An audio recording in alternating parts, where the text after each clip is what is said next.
Bonjour à tous, merci de nous rejoindre sur France 3 Paris-Île-de-France. On est ensemble pour un peu moins d'une heure et on va parler politique. Pourquoi ? Parce que dans moins d'un mois, on vote les élections régionales 2015. Le premier tour aura lieu le 6 décembre, le second une semaine plus tard, le 13 décembre. Et ça mérite bien qu'on s'y arrête. On va renouveler 209 conseillers régionaux. Des candidats sont sur ce plateau, on va parler avec eux. Mais d'abord un petit mot sur l'enjeu politique avec vous, Dave Codouy. Bonjour, car la région peut basculer. Bonjour, oui, tous les sondages indiquent en tout cas que la bataille sera très serrée en Ile-de-France pour succéder au socialiste Jean-Paul Huchon en poste depuis 17 ans. Et chaque camp part avec des stratégies différentes. Les Républicains sont alliés avec les centristes.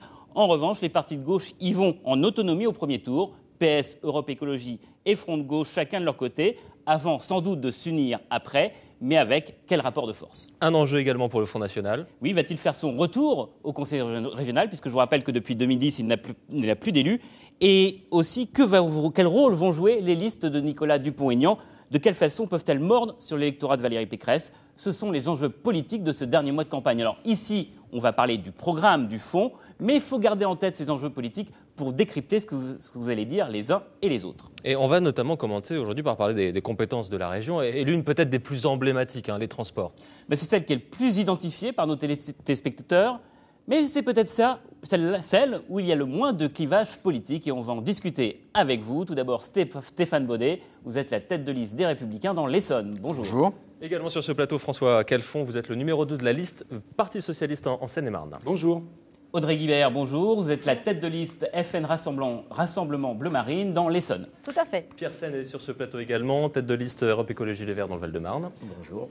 Enfin, Jean-Pierre Engelbert, vous êtes la tête de liste Debout la France, le parti de Nicolas Dupont-Aignan dans le Val d'Oise. Alors Bonjour. avant de vous laisser la parole à tous, une précision importante. Daïc, elle concerne la représentativité politique autour de ce plateau. Oui, puisqu'il n'y a pas d'élu de Front de Gauche, comme vous le constatez, mais contrairement à ce qu'affirme le Front de Gauche dans un communiqué ce matin, le Front de Gauche n'est pas exclu des débats. Il sera invité dans les 3 prochains débats et on reparlera des transports le 28 novembre prochain. Je vous explique les règles que nous avons adoptées et que j'ai indiquées aux responsables presse du Front de Gauche hier soir au téléphone. Nous estimons qu'il ne peut pas y avoir plus de 5 personnes pour que le débat soit audible et que chacun ait le temps raisonnable de s'exprimer. Or, 6 listes sont invitées à ces débats. Nous organisons donc un roulement. 4 invitations pour les Républicains et le Parti Socialiste, 3 invitations pour Europe Écologie, le Front de Gauche et le Front National, et 2 pour Debout la France. Il faut dire aussi, Daïc, que tout ça est régi par des critères très précis du CSA, le Conseil supérieur de l'audiovisuel. Oui, le roulement respecte le principe d'équité établi par le CSA, qui tient compte des critères suivants: nombre de sortants, résultats électoraux dans les élections passées, place dans les sondages, et ainsi que la manière d'animer la campagne. Quant aux autres listes, qui seront validées par la préfecture lundi après-midi, leurs candidats seront invités dans nos éditions du 19-20, courant novembre. Voilà, précision importante, introduction un peu longue mais nécessaire. Merci donc tous d'avoir accepté de participer à ce débat. On va commencer par un climat de campagne puisque nos téléspectateurs l'auront remarqué. On va voter en décembre. C'est plutôt anodin. Alors un premier chiffre qui nous vient d'un sondage Ipsos. On a demandé aux Français ce qu'ils pensaient des élections régionales avec un intérêt pour le scrutin. Eh bien regardez, 54% sont intéressés. Est-ce que Stéphane Baudin, tiens je vais commencer avec vous, est-ce que ça vous rassure ? Oui, ça correspond à ce que l'on sent sur le terrain. Nous avons commencé, nous, une campagne il y a déjà assez longtemps et c'est vrai que le désintérêt marqué pour cette campagne régionale était quand même très très fort sur le terrain et on sent petit à petit que les choses prennent. Elles prennent parce que les sujets, vous l'avez dit, les sujets de la région, même si cette structure, cette institution paraît lointaine, sont vraiment des sujets d'ultra proximité. On pourrait parler des lycées, on va aujourd'hui parler des transports, on pourrait parler évidemment de développement économique, on pourrait parler de logement, on pourrait parler d'apprentissage et donc forcément petit à petit les Franciliens se rendent compte que le sujet est important. Alors forcément avec une élection en décembre, le premier tour au lendemain du Téléthon, le deuxième tour le dimanche où il va falloir faire les courses de Noël. Ça va être un petit peu compliqué, mais en tout cas, l'intérêt va grandissant. Pierre Seyne, vous partagez ce point de vue, cette inquiétude par rapport aux courses de Noël. Ça peut paraître très trivial, mais le 6 et le 13 décembre, les gens ils seront également dans les magasins. C'est une inquiétude globale, c'est-à-dire qu'on ne peut pas se satisfaire d'une élection où il y a à peu près la moitié des gens qui disent leur intérêt et où on s'attend à des taux de participation encore plus bas que ça. Ce qui est dommage, c'est qu'en réalité, quand on interroge les gens, pas sur les élections régionales, mais sur les sujets qui sont portés par la région, les transports, les lycées, et c'est des sujets qu'ils trouvent très intéressants.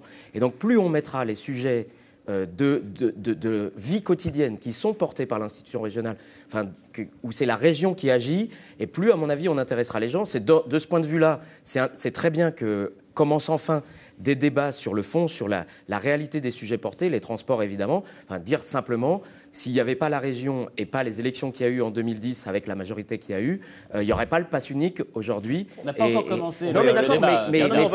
c'est un sujet Juste, il faudrait que tout le monde vraiment puisse de vie quotidienne qui s'exprimer intéresse un les petit peu. gens. Et donc, c'est important qu'ils votent au régional. Avec vous, Audrey Guibert, un petit mot aussi sur ce climat de campagne. Ça doit être compliqué quand même de mobiliser. C'est compliqué dans le sens où, en effet, on remarque qu'il va y avoir une certaine abstention du fait qu'il y a une défiance par rapport à nos politiques de l'UMP et du PS. Mais j'espère que nous allons, nous, au Front National, inverser la tendance. Et permettez-moi quand même de prendre quelques instants pour revenir sur la constitution des listes UMP et PS, parce que sur la liste de M. Baudet, en 5e position, nous retrouvons M. Jean-Philippe Dugoin-Clément, qui a été condamné à 4 mois de prison avec sursis. Mais ça, vous en viendrez. Et Madame sur la Guibert, liste- excusez-moi, Madame Guibert, on parle du climat de campagne. Ah oui, une cabale politique orchestrée par le cabinet de liste qui, en de Picardie, Madame n'a jamais Taubira. siégé, pardon de le dire, et qui maintenant vient se présenter en Ile-de-France. Et monsieur- Donc, et monsieur rangez Calfon, vos juste leçons deux- de votre côté, Attendez. madame. Les uns et les autres. Monsieur Calfon, Rangez-vous juste... Les téléspectateurs qui sont derrière leur Une tête de écran, liste mise en examen ils ont vraiment qui n'a jamais envie d'entendre siégé parler en ça tout de Picardie suite. et qui a le culot de venir se Et présenter en Madame Ile-de-France. Loubna Méliane, Ah oui, qui est mais 4e oui, de mais- liste en Essonne, qui a participé à la Madame Guibert, profanation Madame de la Guibert, je vais vous République. arrêter tout de suite. On ne va pas faire le décompte de chacun qui est dans les listes, il n'est pas content. Là, on parle du climat de la campagne. Donc dites-moi, vous, Ah bah oui, mais ça est-ce que vous participe pensez... aussi du fait de la défiance, bien évidemment, puisque sur les listes, il y a des personnalités qui ont été condamnées, et même en 4e de liste en Essonne, Madame Loubna Méliane, qui Et a on rappelle participé que à la votre candidat profanation. au régional en Ile-de-France, M. Valente Saint-Just, est mis en examen C'est l'affaire de dans le Valence. cadre du La financement de son présomption parti. d'innocence, Donc, monsieur, et c'est une cabale qui est orchestrée directement par le cabinet de Madame Moi, je Taubira. pense juste aux téléspectateurs qui sont derrière, on leur a fait la promesse, voilà, on s'intéresse aux compétences, c'est vraiment, on va essayer, s'il vous plaît, de sortir du côté un petit peu politicien, même si je comprends que ce soit important. Juste peut-être, on continue sur notre sondage avec pourquoi les gens vont voter. C'est important aussi de savoir dans ce climat-là de la campagne. On a été leur poser la question, et François Calfon, pardon, ça va vous intéresser, puisque est-ce que ça va être ou non un vote sanction contre le gouvernement? La réponse est plutôt positive. 55% des sondés estiment qu'ils vont mettre un bulletin dans l'urne contre François Hollande. Ça ne participe pas pour vous à... Je ne vois pas une vision positive. Non, mais pour Non, puisque- positive dans le sens où voilà, il y a puisque plus de nous gens sommes dans qui... un débat. Moi, je crois que c'est important. Est-ce que les gens s'intéressent? Nous, chaque matin, en se levant, on fait en sorte que les gens soient passionnés par cet enjeu. On a la plus grande région européenne. On a de la croissance. On va accueillir le monde entier pour la COP 21. Et on a une région qui est extrêmement riche, mais aussi une région qui connaît des déséquilibres, finalement, des difficultés pour certains, des possibilités pour d'autres. Et malheureusement, le climat, on vient de le voir à l'instant, est aussi obéré, d'une certaine manière, par un climat épouvantable qui est développé, et je tiens à le dire encore hier, par la candidate des Républicains et ses amis. Je donne un exemple très précis.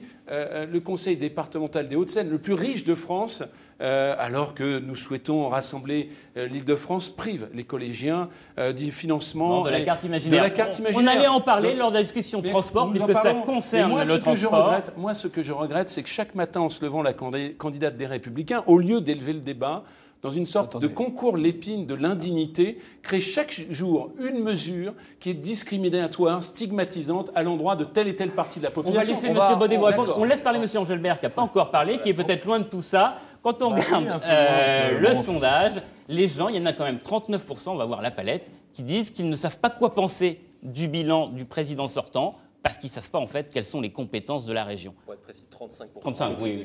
C'est parce que je suis myope. donc Je je vois voudrais pas bien. tout d'abord dire très simplement que je crois que l'abstention, certains ici feignent de la craindre, parce que c'est seulement l'abstention qui leur permet de se maintenir aux affaires.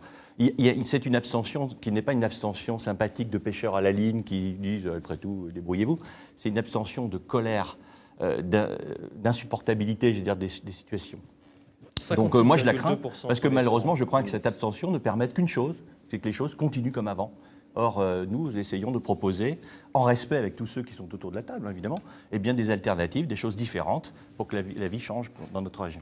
Alors juste M. Baudet, M. Calfon a accusé Valérie Pécresse de proposer une mesure clivante, transgressive chaque jour pour faire du buzz. Vous lui répondez et après on passe à la discussion transport. On répond assez simplement que nous continuons notre route, que je peux regretter, moi, le changement de ton de la campagne, notamment depuis que le candidat socialiste a changé.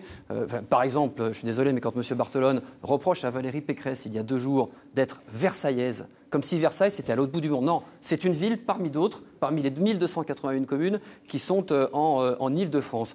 Aujourd'hui, nous traçons notre route. Nous faisons des propositions précises, on va y revenir, chiffrées, financées. Et donc on peut les débattre, on peut être contre, mais en même temps, nous assumons des positions qui sont des positions, et on va le voir tout à l'heure. Et envoyons-le maintenant, voilà. tant qu'à faire, parce que vous me cédez le pas sur la on a des propositions qui sont des propositions de Monsieur justice. Baudet, on lui donnerait le bon Dieu sans confession. Merci, mais en tout Monsieur cas, Calfon. D'accord. C'est pas un débat, mais je le comprends. Monsieur Calfon, c'est pas un débat entre le PS et les Républicains, donc on va passer au transport. On ne peut pas avoir un débat et l'autre, pardon de le dire. Vous ne pouvez pas avoir Madame Pécresse qui veut transformer tous les professeurs, tous les lycéens de France en auxiliaires de police, en soumettant les lycéens aux tests salivaires, parce que Mme Pécresse court après le Front National, et dans ce débat, avoir un débat poli comme si cela n'existait pas. Je considère que c'est une vision indigne de l'Île-de-France. Personne ne court après le Front National, sinon vous, les amis. Hein. Mais pardon. Allez, pardon de le on dire, va parler des transports. Et vous, dire. non, Madame Guibert, Qu'est-ce qui était mis Madame dans le Front Guibert, National on va depuis parler des appelé à transports. voter pour le Parti socialiste aux élections départementales. Encore une fois, un petit peu de cohérence. C'est Allez, on pas va qu'un au débat entre transport. nous, on essaie Monsieur d'inclure Baudet, le vote pour le téléspectateur. Vous Parti savez qu'il y a socialiste aux élections départementales. 8,3 millions, Ah oui, 8,3 donc vous millions, soutenez le Parti s'il vous plaît, s'il vous plaît, Donc s'il vous vous plaît. soutenez le Parti socialiste. Les gens qui nous regardent, ils ont besoin de cohérence, de clarté. 8,3 millions de voyages par jour dans les transports collectifs. Les gens qui nous regardent, ils le vivent ça au quotidien. On s'est notamment intéressé à ces salariés qui prennent les transports et vous allez voir que ça a un impact sur leur vie quotidienne. Est-ce que les transports, c'est une source de fatigue avant d'arriver sur son lieu de travail? Si, parce que quand on arrive sur le lieu de travail, on a besoin d'un repos, d'être apaisé après, parce qu'on est énervé alors. Comme tous les franciliens, on souffre un peu du manque de transport en commun, du fait d'être très serré, d'avoir chaud, voilà. Donc c'est vrai que ces dernières années, ça s'est plutôt dégradé, oui. Pendant 7 ans, j'avais 3 heures de transport tous les jours pour aller à Cergy, oui. Et comment vous viviez C'était pénible, on s'habitue. On s'y habitue, mais on en souffre. Pour 46% des actifs franciliens, les conditions de transport sont source de fatigue, voire même d'usure. Un chiffre qui monte à 63% pour celles et ceux qui empruntent les transports en commun. Alors pourquoi une telle sensation de fatigue ? La cause principale, c'est la chaleur, les conditions thermiques du transport. Viennent ensuite la durée des trajets, la position debout et enfin l'agressivité des voyageurs ou des automobilistes les uns envers les autres. Pour l'auteur de l'étude, il serait temps que les entreprises prennent enfin en compte les difficultés rencontrées par leurs salariés. Limitons les effets négatifs sur les salariés en ayant un management plus anticipateur, plus soft, en permettant aux salariés d'arriver un peu plus tard ou de partir un peu plus tôt, en considérant les salariés comme des êtres humains qui parfois souffrent beaucoup de ces questions. Il faut se préoccuper du problème en entreprise. En moyenne, les franciliens mettent 39 minutes pour se rendre sur leur lieu de travail le matin. C'est 11 minutes de plus que dans le reste de la France. Mais dans le détail, ce sont les usagers des transports en commun qui sont les bien moins lotis avec 44 minutes, soit donc en moyenne 1h30 de perdu chaque jour. Alors, monsieur Engelbert, vous qui êtes maire d'une... Pardon, oui, c'est vrai, excusez-moi. Daïk me reprend, il a raison. Parce qu'il y a quelque chose qui est très intéressant quand on regarde les différents programmes. Daïk, vous l'avez dit tout à l'heure, les transports n'est pas la question la plus clivante politiquement. Alors, je sais que vous n'allez pas être d'accord avec moi, mais quand même, quand on regarde vos programmes, je trouve qu'il y a quand même des propositions qui se ressemblent. Après tout, c'est rassurant. Ça veut dire que c'est des mesures de bon sens qui sont partagées par tous. Ça veut peut-être aussi dire qu'en matière de transport en commun, tous les projets sont lancés et que vous contentez de les accompagner. Vous n'avez pas forcément une grande latitude. On va quand même essayer de voir vos différences, en tout cas vos nuances, Sébastien, et maintenant. Oui, j'avais juste envie de revenir avec vous, monsieur Engelbert, sur... vous êtes maire d'une commune du Val d'Oise, vous êtes assez loin du centre de Paris. Les gens qu'on a entendus nous disent, voilà, je suis fatigué quand je prends les transports. C'est quelque chose avec lequel vous êtes d'accord, que vous Évidemment. D'ailleurs, les chiffres que vous indiquez, vous l'avez très bien dit, alors c'est une moyenne. Mais pour ce qui nous concerne, dans le Val d'Oise, ces chiffres sont évidemment bien plus importants que ça. C'est une vraie souffrance. Je suis médecin, j'exerce ce jour mon métier. Je peux vous dire que c'est une vraie réalité de souffrance. C'est aussi une réalité de perte de compétitivité pour nos territoires. Parce que du coup, les entreprises s'y installent moins facilement, l'emploi s'y développe moins. Donc c'est vrai que c'est un sujet crucial. Alors certes, ça nous rassemble évidemment sur ce constat, mais pour autant, les solutions ne sont pas toujours les mêmes. Et nous avons, des propositions sans doute différentes à émettre. On va y venir. Pierre Cerne, parmi les solutions que tout le monde propose, il y a évidemment le renouvellement qui est déjà prévu, que plus ou moins les uns et les autres voulaient accélérer. Est-ce que le renouvellement du matériel, des trains plus neufs, c'est la première réponse, mais est-ce que c'est la seule? Non, ça ne peut pas être la seule réponse. D'abord parce que... C'est quand même une réponse nécessaire. Oui, c'est évidemment que c'est une réponse nécessaire. Et on a lancé un programme d'achat de matériel roulant comme jamais il y en avait eu pour plus de 4 milliards d'euros. Il ne faut pas citer trop de chiffres, mais enfin, quand même. Et d'ailleurs, certaines lignes sont maintenant passées en 100% matériel neuf. C'est le cas de la ligne H qui dessert la gare de Grosnoyer-Saint-Prix, la ville de M. Ange-Albert, qui a eu 100% de trains neufs. Et on voit la différence entre avant ces trains neufs et après. Entre avant ces trains neufs et après ces trains neufs, on a gagné 12 points de régularité. Et beaucoup d'usagers m'ont dit de cette ligne, qui m'engueulaient, pour dire les mots clairement, avant le passage au train neuf, me disent maintenant, il y a avant et après, clairement, il y a une différence. Maintenant, on ne s'en sortira pas uniquement comme ça. Faut aussi revoir toute la question du temps de trajet.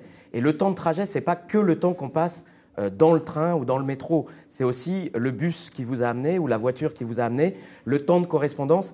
Et autant c'est très très long de changer tout le matériel roulant et encore plus de refaire des infrastructures, autant changer la manière dont les bus seront systématiquement présents à la correspondance, ça c'est faisable dans le temps d'un mandat, ça ne coûte pas des milliards d'euros. On a largement commencé à le faire, mais l'engagement qu'on prend nous à Europe Écologie Les Verts, c'est que 100% des bus qui desservent des gares seront en correspondance garantie jusqu'à la fin du service, c'est-à-dire que les bus de la ligne 3 qui passent à la gare de Grosnoyer-Saint-Prix, des cars roses, ils finissent aujourd'hui à 20h04, ils finiront à 1h21 au passage du dernier train de la ligne H. Vous auriez pu le faire avant.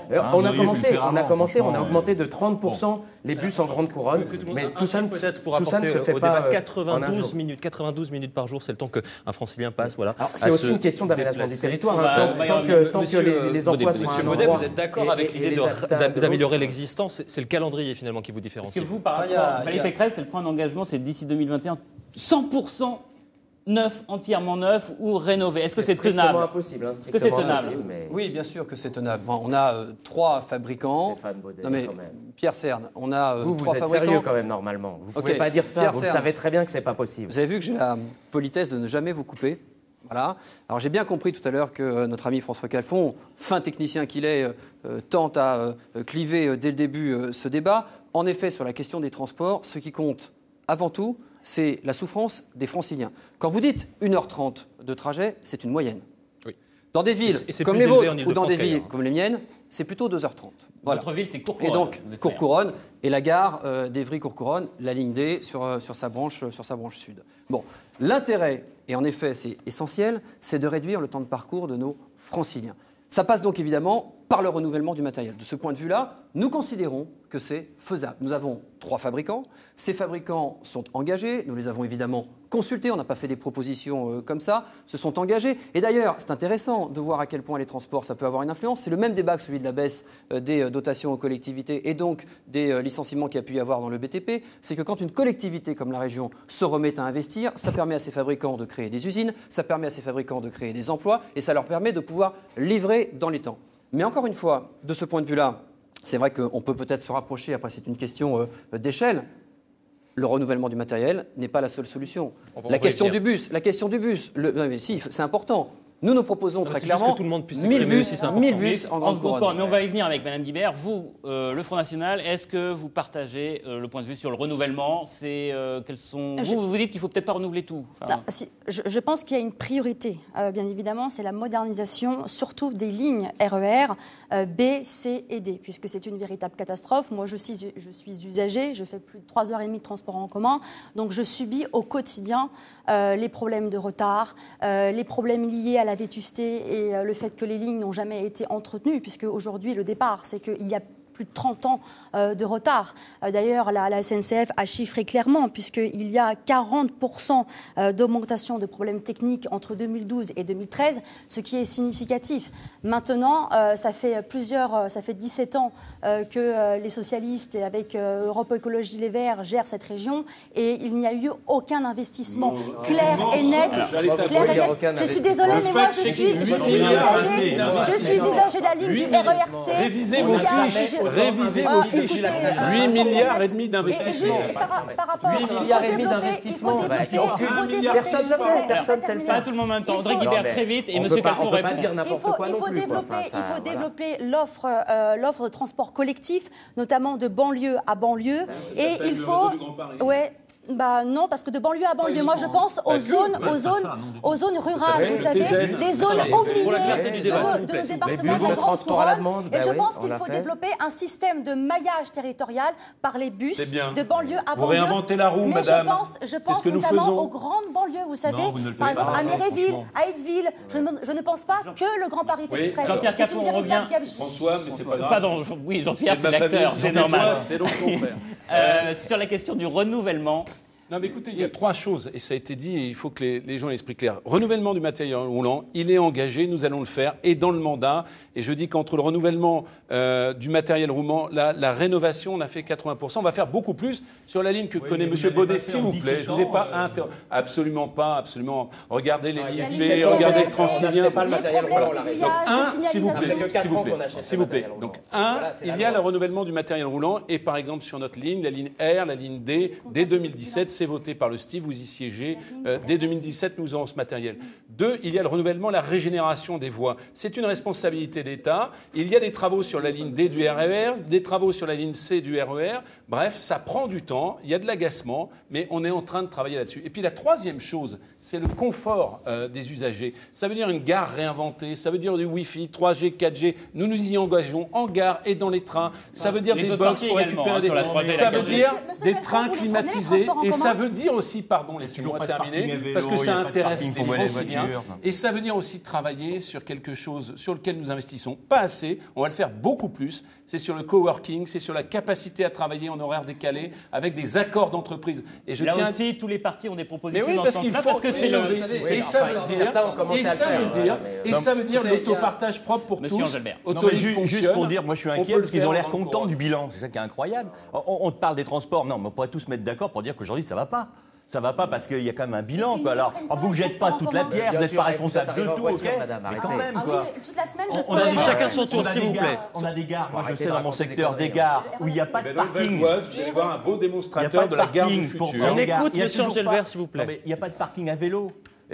On veut le report modal vélo-train. Il n'y en a toujours pas. Je veux dire, c'est des choses très concrètes que la mairie. Non, mais le bilan n'est pas très bon, franchement. Mais vous, M. Engelbert, vous dites... Ce qui m'inquiète, c'est que vous avez l'air satisfait de ça. Votre projet, c'est quoi? Alors, justement, on va en parler.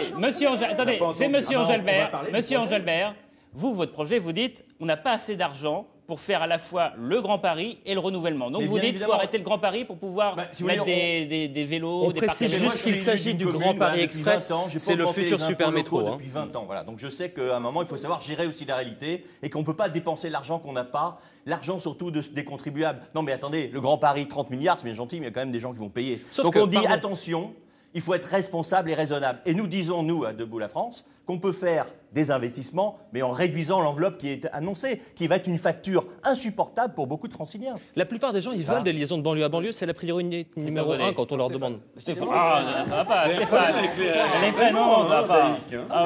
Il y a deux sujets, tout en essayant peut-être, pour que ce soit audible, à rappeler tout le monde un petit... Tiens, regardez, vous savez, on distribue ça sur les routes, la petite boule anti-stress. Si ça intéresse quelqu'un, là, parce que je trouve ce débat, pour l'instant, voilà. J'en ai d'autres. J'en ai d'autres dans la voiture. D'abord, pardon de vous le dire, mais le bilan, vous avez fait des efforts, pas parce que vous avez fait des efforts, parce que vous avez récupéré cette compétence. Voilà. Donc c'est ce qui peut vous permettre de vous exonérer. Exactement.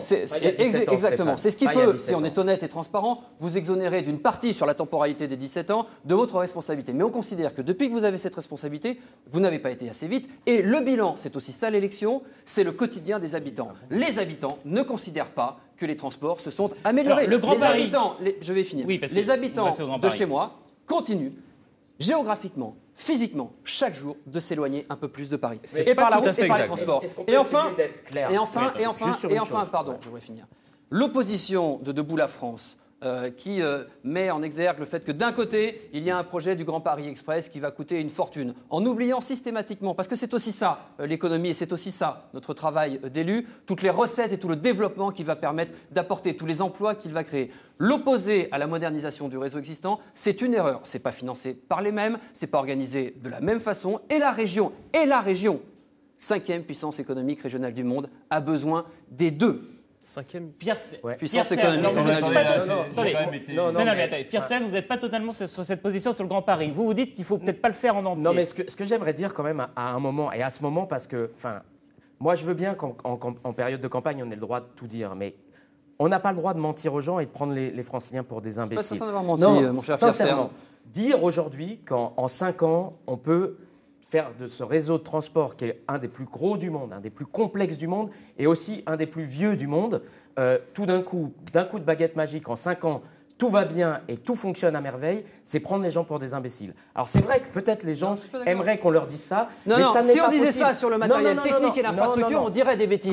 On le dit sur le matériel roulant, c'est pas la même chose. C'est parce qu'on aura du matériel roulant neuf que ça empêchera que ce qui s'est passé la semaine dernière sur le RERA, où en même temps, à la même heure, il y avait 3 colis suspects sur la ligne. On a beau avoir le meilleur matériel du monde, le meilleur réseau du monde et les meilleurs salariés du monde, quand on a 3 colis suspects en même temps sur une ligne, agents de sécurité en moins sur le réseau en même temps dans l'intervalle. Mais sincèrement, à un moment, promettre le zéro défaut, c'est mentir aux gens. Et moi, je ne veux pas mentir aux gens. Par contre, sur le Grand Paris Express, déjà, il faut dire qu'on ne commence pas de rien. Nous, on trouvait aussi, chez Europe Écologie Les Verts, que tout mettre sur le nouveau réseau, c'était suicidaire parce qu'il fallait de l'argent pour le réseau existant.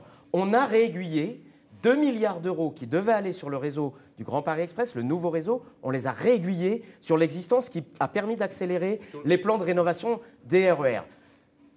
Les Républicains, l'UMP à l'époque, ils ont voté contre ce réaiguillage de 2 milliards d'euros. Ils voulaient les laisser sur le Grand Paris Express. Mais parce qu'on veut une desserte de Roissy, parce qu'on veut une desserte du plateau de Saclay, et on l'assume. Le Grand Paris Express, il y a des lignes qui sont absolument nécessaires. La ligne 15 et la ligne 16. Comment vous allez vous accorder au deuxième tour la ligne sur les lignes 17 et les lignes 18. Vous allez vous accorder. S'il vous plaît, j'ai pas envie de jouer comme ça. Vraiment, faut penser aux gens qui nous regardent. De Champigny, de Sevran, tout ça. Eux, leur dire qu'on va supprimer ces lignes, c'est vraiment pas cool parce que eux, ils ont besoin d'un mode lourd. Par contre, dire qu'on va faire une ligne, la ligne 17, qui va éventrer les terres agricoles de Gonesse pour aller faire une 3e ligne de transport pour desservir Roissy, ça c'est de la folie. Et là, on peut récupérer 3 milliards d'euros. On va faire Madame Guibert. Attendez, Madame Guibert est très en retard de parole. Et après, c'est à vous, Monsieur Calfon. Donc, par rapport au Grand Paris, je pense que c'est une aberration économique. C'est une véritable catastrophe financière. On va s'enfoncer dans un véritable gouffre économique, puisque en effet, il y a des coûts de construction qui sont budgétisés à 30 milliards d'euros, mais ça, à mon avis, c'est la fourchette basse. On ne parle jamais des coûts de fonctionnement et cela va être financé notamment par la fiscalité des entreprises. Et on va encore une fois toucher les PME et les TPE. Ça crée 100 000 emplois. Ça crée 100 000 emplois dans la région. Monsieur, à partir du moment où vous touchez la rentabilité financière, où vous, encore une fois, les PME, TPE vont être pressurisées. Elles n'attendent que ça des chantiers, les PME et les TPE. Elles vont licencier des emplois. Ça leur fait de carnet de commandes. Vous êtes des commerçants de la peur et de la régression. Voilà ce que vous êtes. Je pense qu'on ne peut pas tout faire. Nous souhaitons un gain d'attractivité. Je pense qu'il faut stopper ce Grand Paris parce que voilà, il y a besoin de milliards d'euros pour régénérer notamment les systèmes d'exploitation des trains. Et je pense aux lignes de RER B, C et D qui ont été, excusez-moi, mais les grandes oubliées de votre politique. Madame Guibert, on a compris votre point de vue. Monsieur, dernière question sur le Grand Paris. Monsieur Calfon, vous continuez. Oui, mais vous continuez ou pas, vous, le Grand Paris tel qu'il est prévu? Évidemment qu'on le continue, parce que nous, on concilie à la fois un certain maillage territorial et surtout le rééquilibrage des territoires. Pardon, s'il vous plaît, le rééquilibrage. Mais vous savez, le principe, c'est qu'il y a des lignes qui convergent et puis une radiale, donc on gagne en moyenne 30% de temps de parcours de banlieue à banlieue. La vraie différence sur le Grand Paris,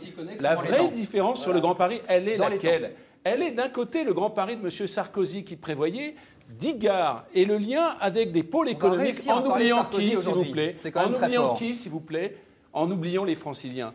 Nous faisons 200 km de voies, autant que M. Fugance, bienvenue quand il a fait le métro. Nous faisons 68 gares. Voilà la réalité. En ce qui concerne le bilan, quand M. Bonnet attaque celui des socialistes, pardon de le dire, et de la majorité actuelle, Vous bloquez les projets de tramway à Noisy-le-Sec, à Juvisy, et vous nous expliquez que nous sommes ceux.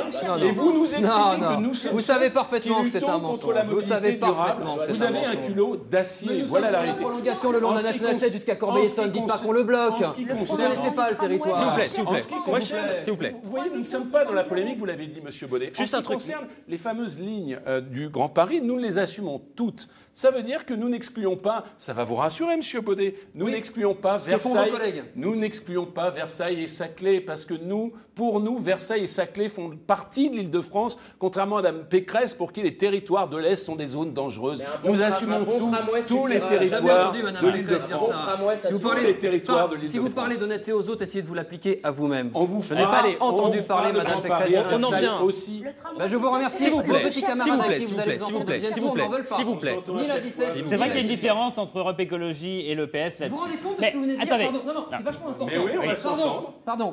En matière d'honnêteté politique, vous vous rendez compte de ce qu'on vient de dire? On a un débat avec M. Calfon qui me dit nous on veut les lignes 17 et lignes 18. On a M. Cern qui dit je n'en veux pas. Et on a M. Calfon qui vient de me répondre mais vous inquiétez pas, comme d'habitude on s'entendra. C'est comme ça que vous traitez les Franciliens. Non mais quelle honte! Vous allez avoir 36 heures après le premier tour pour détricoter des lignes de transport. C'est incroyable. Alors ça s'appelle le caractère pluriel, contrairement à vous. Allez, s'il vous plaît. Messieurs, dames, moi j'ai une marotte. Je pense aux gens qui regardent la télé et qui se disent on n'entend rien, on comprend rien. S'il vous plaît, Monsieur Cern. Je reviens à notre sondage Ipsos. On a demandé aux gens ce qu'ils attendaient de cette campagne. Je viens à vous, Monsieur Engelbert. Parmi les priorités, la troisième qui revient le plus souvent à 26% des cas, c'est la sécurité. Ça fait partie également de vos propositions. Oui, attendez, je voudrais quand même juste une phrase, pour dire que ceux qui nous écoutent, ils savent comment le Parti socialiste et les Républicains à leur temps ont géré les finances publiques. Ils savent très bien ce qui se passe. Non, mais en général. Moi, je suis inquiet de voir comment ils se balancent les milliards comme ça aussi facilement. Nous voulons simplement, je termine juste par ça, le Grand Paris moins cher.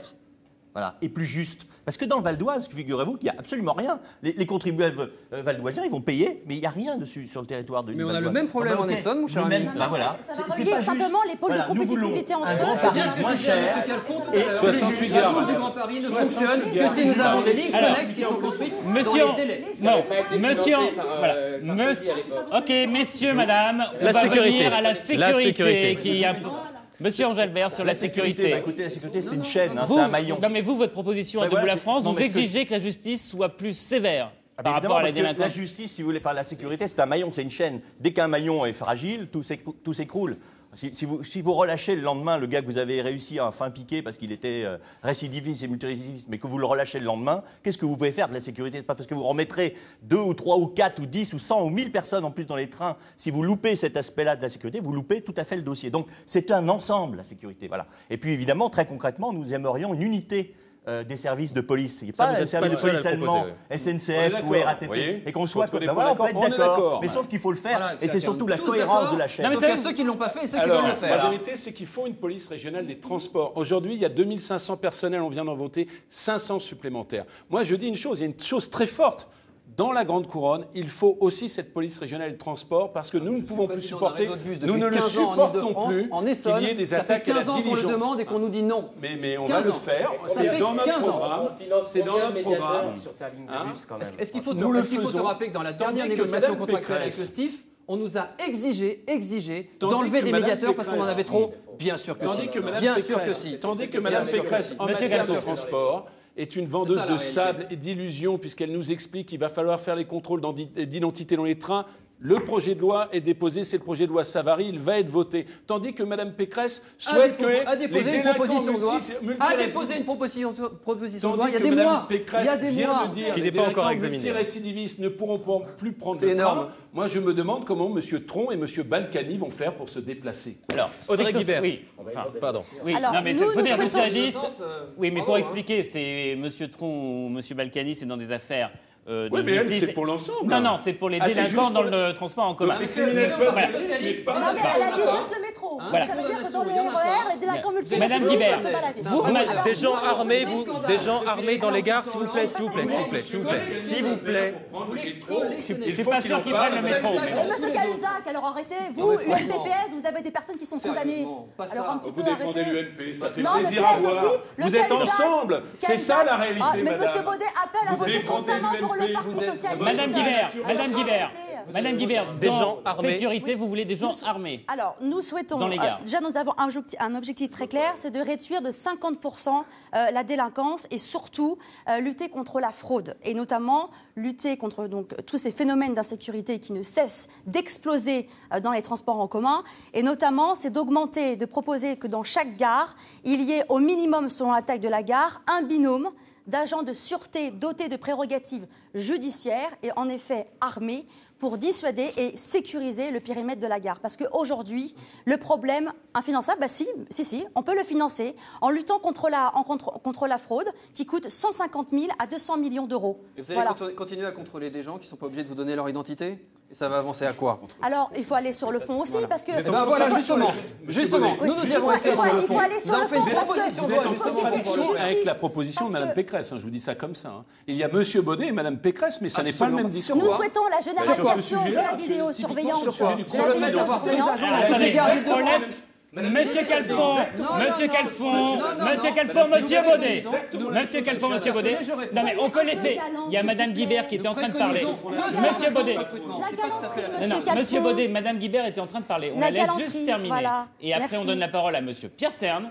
Et ensuite, M. Baudet sur la sécurité, et après, on passe à la route. Et ces agents de sûreté dotés de prérogatives judiciaires, bien évidemment, devront être appuyés par une patrouille mobile. Nous souhaitons généraliser la vidéosurveillance dite intelligente. Nous souhaitons créer un centre de vidéosurveillance, mais un petit peu modernisé, parce que le problème aujourd'hui, c'est que les enregistrements en fait, sont consultables une fois que l'acte de délinquance s'est produit. Donc il faut une interactivité.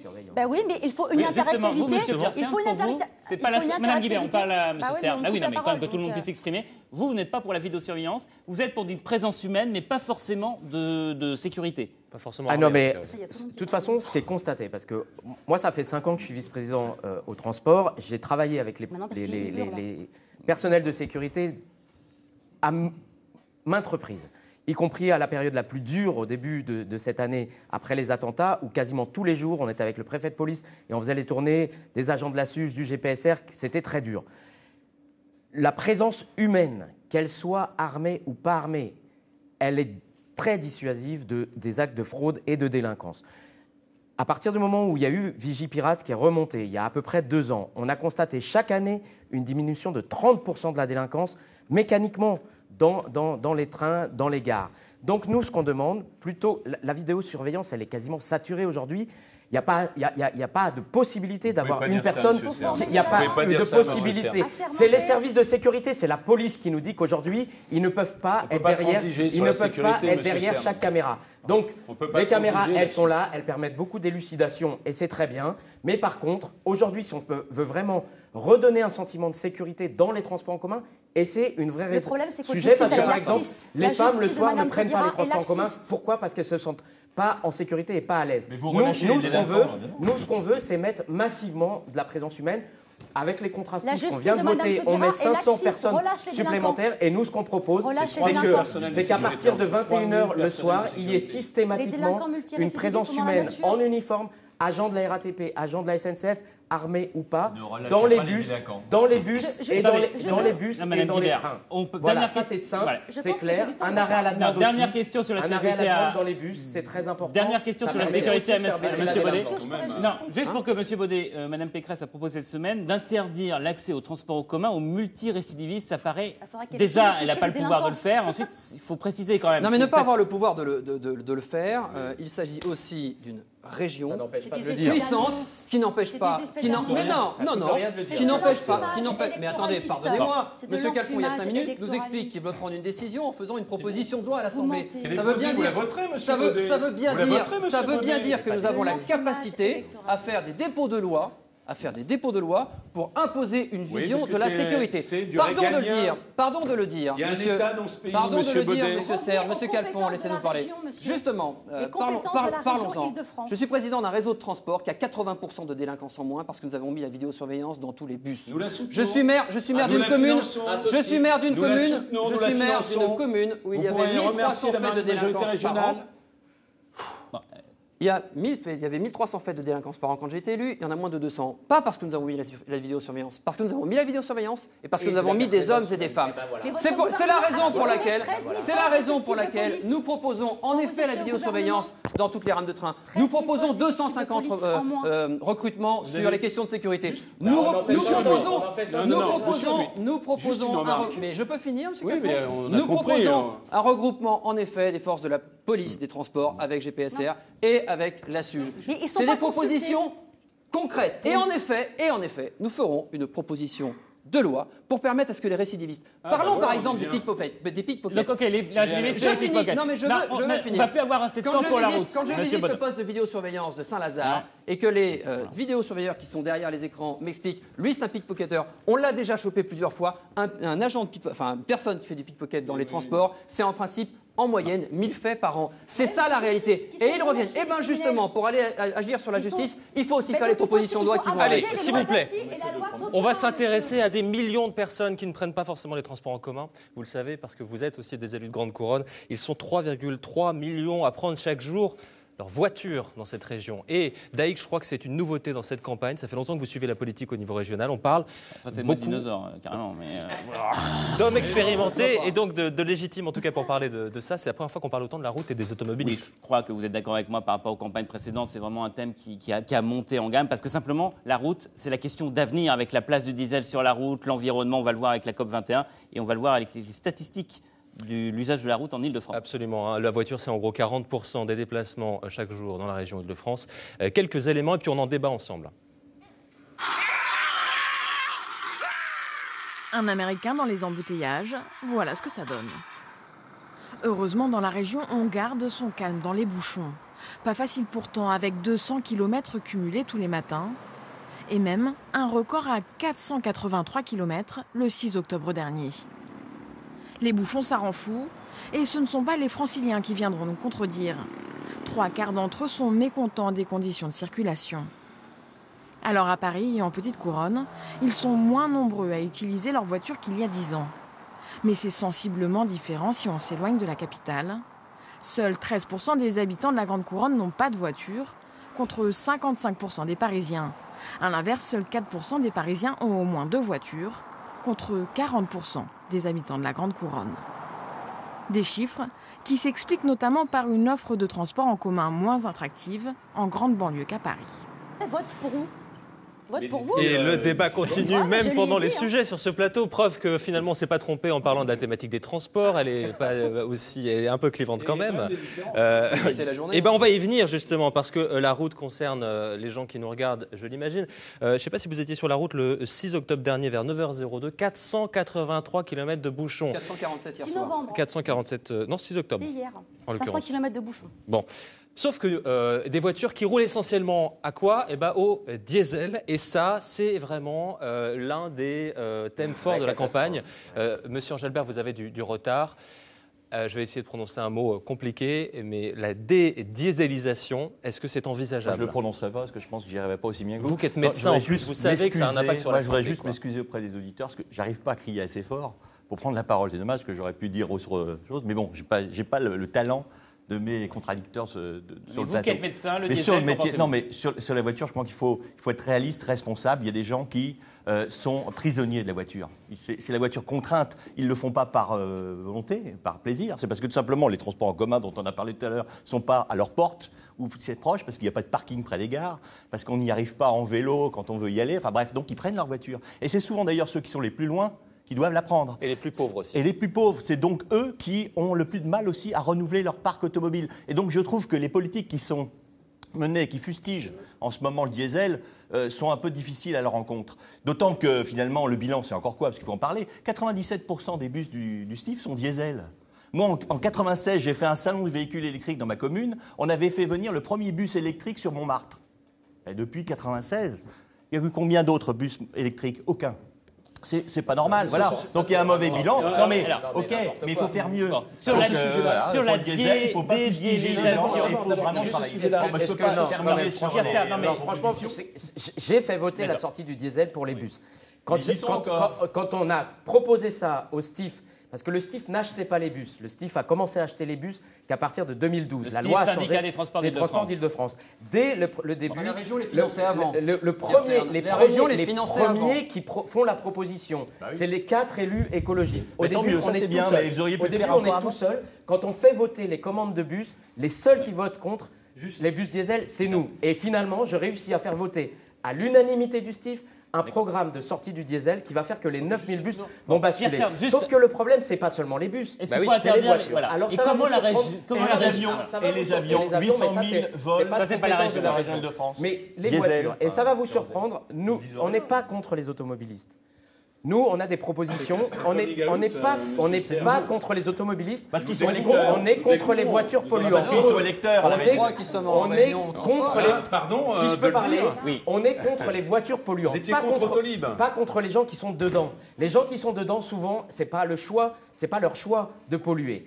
Et donc, le meilleur moyen pour faire baisser drastiquement la pollution, vous dites qu'il y a 3,5 millions à peu près de gens qui sont dans des voitures chaque jour pour aller au travail. Le problème, c'est que ces 3,5 millions de personnes qui sont dans des voitures sont dans 3 millions de voitures. Parce que c'est 1,2 la moyenne de personnes par voiture. Vous allez encourager le covoiturage ? Si on encourage le covoiturage et qu'on double ça, on divise par 2 le nombre de voitures et on divise drastiquement la pollution. Nous, on a fait des voies dédiées pour... Attention à votre temps de parole, simplement, Pierre Serre, parce que vous êtes en avance. Avec ça, c'est concret. Ça permet aux covoitureurs d'aller plus vite et donc d'inciter au covoiturage. Alors, on va terminer. Monsieur Serre, on va terminer. Madame Guibert, Monsieur Calfon et Monsieur Baudet. Madame Guibert, les automobilistes, ils sont persécutés. Voilà. Il y a un racket fiscal et une chasse à l'automobiliste. C'est très clair. Mais parlons du diesel. Mais excusez-moi, mais il y a encore quelques années, c'est quand même bien le gouvernement de Nicolas Sarkozy qui a quand même poussé et incité quand même les gens à acheter des voitures diesel, certes plus chères à l'achat, mais on leur a dit vous inquiétez pas, elles seront moins. S'il vous plaît, est-ce que vous pouvez me laisser parler ? Alors, acheter des voitures diesel, plus chères à l'achat, mais vous inquiétez pas, moins émettrices de CO2, etc. Et aujourd'hui, on a un projet du gouvernement qui souhaite nous faire ressurgir une surtaxe du diesel. Donc les Français, ils ont été complètement floués et c'est pas aux Français de payer au prix fort une politique de court terme du gouvernement, mais aussi des constructeurs automobiles qui ont poussé à cela. Et c'est votre faute aussi, à vous l'exécutif, parce que si aujourd'hui, comme hier soir, il y avait plus de 500 km de bouchons en Île-de-France. Mais à cause de quoi ? Parce qu'il y a... On laisse Monsieur Calfon. Monsieur Calfon, attendez, je pose une question, Monsieur Calfon. Madame Guibert. Monsieur Calfon, vous êtes un élu de Seine-et-Marne.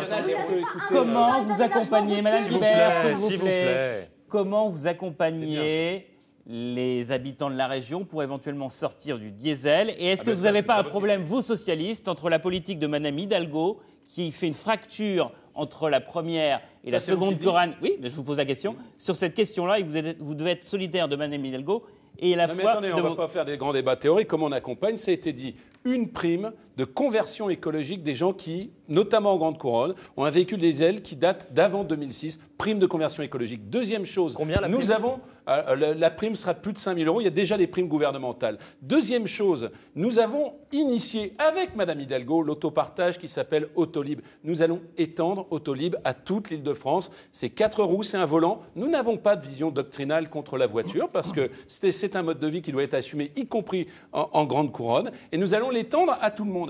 Troisième chose quand même, comment on évite les 435 km de bouchons ? Par le pass Navigo à tarif unique, plus de 10% d'abonnement.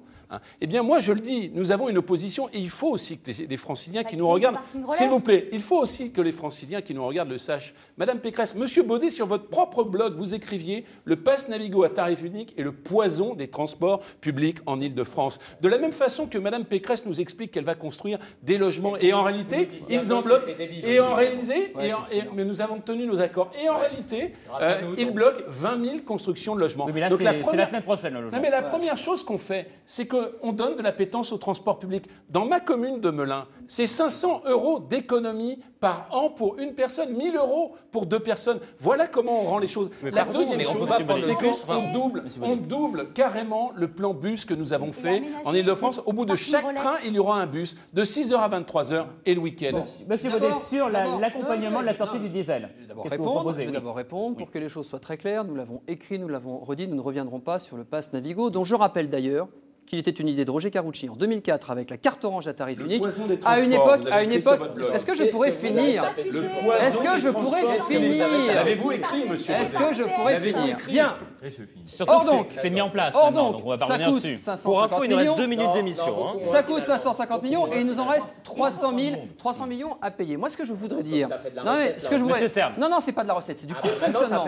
C'est du coût de fonctionnement. Et la recette, je vais vous dire, pardon de le dire, c'est de la recette sur des transports que vous continuez de saturer. Or, la route, c'est aussi de l'investissement. C'est aussi enlever les bouchons. Ce qui pollue, et vous le savez parfaitement bien, Pierre Serme, ce qui pollue sur la route, c'est les véhicules qui roulent très doucement. C'est des camions qui roulent à moins de 70 km. Enfin, ça arrive jamais. À moins de 70 km/h. Moi, ce que je voudrais dire, la réalité, s'il vous plaît, on laisse monsieur Baudet terminer. Je vous remercie. 20 secondes, monsieur Baudet. La réalité, c'est que dans le réseau de bus que je préside, qui est financé directement par le STIF me demande de faire vieillir mon parc de bus diesel de 3 ans, et à décaler, et vous le savez parfaitement puisqu'on en a parlé ensemble, et à décaler de 2 ans l'arrivée des bus hybrides. Alors, on va pas lancer un débat, s'il vous plaît. Dans 2 minutes, on sera coupé. Des bus et pour la clarté du débat, s'il vous plaît, pour la clarté du débat, dans 2 minutes, on est coupé. Il faudrait que tout le monde s'exprime. Monsieur Angers Albert, je voudrais juste dire 3 trucs. C'est cancérigène le diesel, on le sait. D'accord, mais je voudrais juste dire 3 choses très simples. Plus 1 500 000 logements promis en Ile-de-France. Est-ce que c'est cohérent avec la situation d'aujourd'hui? C'est complètement ridicule. Nous disons que c'est une ambition qu'on ne doit pas. Et donc, Debout la France, combat cette hypothèse-là. Et nous voulons un équilibre, sur le grand bassin parisien avec d'autres villes. Premièrement. Deuxièmement, nous voulons que le trafic de transit qui vient du nord, interrégional, n'encombre pas nos rocades. C'est quelque chose. On pourrait tous faire ce choix. Voilà, c'est l'écotaxe, ça les fera passer ailleurs. Il faut quand même lever un certain nombre de points noirs routiers. C'est vrai que jusqu'à présent. Nous sommes d'accord là-dessus. C'est un engagement précis que je réclame en commission transport depuis des années. Monsieur Calfon, vous savez que je le réclame depuis des années. Si vous êtes d'accord, envoyez quelques élus Debout la France au sein de l'Assemblée pour qu'on le fasse ensemble. Il y a 500 km de bouchons, donc ça veut dire que vous n'avez pas investi dans les aménagements routiers, monsieur Serme. On va s'arrêter là parce que si je vous repose une question après ça va repartir dans un truc. J'engage vraiment les téléspectateurs qui sont restés avec nous à aller regarder les programmes des candidats. Il y a beaucoup de propositions concrètes sur les transports. Certes, sur les transports collectifs, elles se ressemblent. Sur les routes, il y a aussi des choses qui vous différencient. C'est intéressant.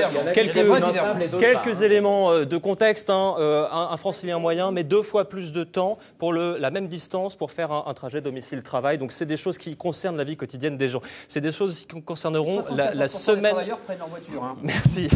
La semaine prochaine, on parlera d'une autre compétence de la région d'Aïk. Pardon, s'il vous plaît, on va clore. Voilà, l'activité économique qui aussi revient en premier quand on interroge l'attente des Français par rapport à ces générales. Ils attendent une réponse sur l'emploi et on en parle la semaine prochaine. 100 000 emplois.